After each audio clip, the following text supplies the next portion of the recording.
واقعہ معراج سبق کیا دیتا ہے، درس کیا دیتا ہے؟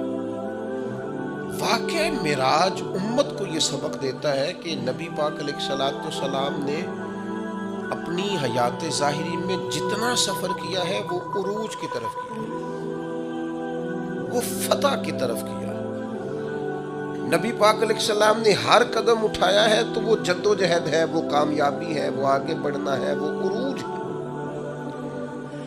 وہ 1 2 3 صحابہ سے بات شروع ہوئی، پھر حضور مدینہ طیبہ تشریف لے گئے، پھر حالات کا یہ رنگ ہوا کہ ان فتحنا لک فتحا مبینا، پھر وہ عروج ہوا، وہ 23 سالوں میں وہ انقلاب آیا، آگے بڑھنا، جد و جہد کرنا، کوشش کرنا، عروج کی طرف جانا۔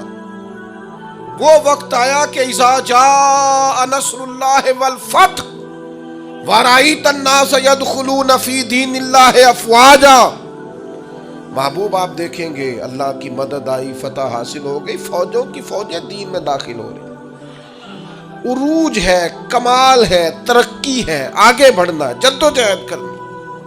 امت آج بیٹھ کے سوچ رہی ہے کہ ہم نے کوئی محنت ہی نہیں کرنی، ہم نے آگے نہیں بڑھنا، ہم نے کسی ایجاد کی طرف توجہ نہیں دینی، ہم نے ترقی کا کوئی رستہ اختیار نہیں کرنا۔ یہ ایک ایجاد کر کے ہمیں دی گئی ہے نا موبائل، اس کا مطلب یہ ہے کہ ہم اپنی کمر ٹیڑھی کر لیں لیٹ لیٹ کے موبائل دیکھ دیکھ کے۔ ہمیں تو دیکھنا چاہیے تھا کہ ٹیکنالوجی بڑھ رہی ہے، ایجادات بڑھ رہی ہیں، ہمیں آگے بڑھنا ہے، مسلمانوں کو آگے جانا ہے، اور کس طرح کر کے فروغ دین کے لیے ان ساری چیزوں کو استعمال کرنا ہے، اور زیادہ سے زیادہ ترقی حاصل کر کے اپنے دین کو فروغ دینا ہے، آگے بڑھنا، امت کا سر اونچا کرنا ہے۔ لیکن امت ہے کہ وہ بار بار پیچھے ہٹتی جا رہی ہے، بار بار کمزوری دکھاتی جا رہی ہے، بار بار ہم ہے کہ ہمارے قدم لڑکھڑاتے ہیں، ہم پیچھے کی طرف آتے ہیں، ہم آگے قدم ہی نہیں اٹھاتے۔ معراج ہمیں بتاتا ہے کہ امت تو نے عروج حاصل کرنا ہے۔ هو الذی ارسل رسولہ بالہدی ودین الحق لیظہرہ علی الدین کلہ، ہم نے یہ رسول تمہیں اس لیے عطا کیے ہیں، یہ شانوں والے رسول تمہیں اس لیے دیے ہیں کہ ہم اس دین کو تمام دینوں پر غالب کر دیں گے۔ اسلام کی فطرت میں قدرت نے لچک دی ہے، اتنا ہی یہ ابھرے گا جتنا کہ دبا دو گے۔ یہ دین غالب ہونے کے لیے۔ واقعہ معراج کیا بتاتا ہے ہمیں؟ نبی پاک نے مسجد اقصی میں سارے نبیوں کی امامت کرائی ہے۔ جس طرح نبی کریم نبیوں کے امام ہے، یہ امت امتوں کی امام ہے۔ اس نے امامت کرنی ہے، امامت، ترقی، عروج، جد و جہد، آگے بڑھنا۔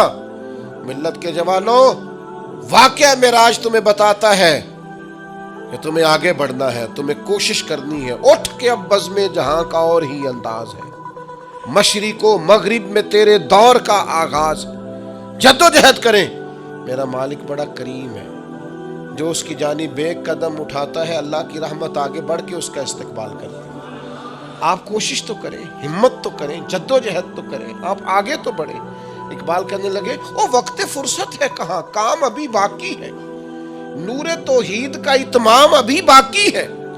واقعہ معراج ہمیں بتاتا ہے ہم نے آگے بڑھنا ہے، کوشش کرنی ہے، جد و جہد کرنی، کریں گے انشاءاللہ۔ جو شخص جس حد تک اپنے لیے، ملک کے لیے، ملت کے لیے، خاندان کے لیے، قبیلے کے لیے، دین کے لیے جد و جہد کر سکتا ہے، وہ کرے، وہ آگے بڑھے، ہمت کریں، 2 2 4 4 لوگوں کا بازو تھامے، سہارا بنے، لیکن عروج کی طرف بڑھے۔ نوجوانوں سے کہتا ہوں، جدید حالات کو دیکھو، سیکھو، ٹیکنالوجی کی طرف بڑھو، علم کی طرف بڑھو، شعور کی طرف بڑھو، بیٹھے نہ رہو، 2 2 4 4 5 5 10 10 کورسز کرو، آگے بڑھو۔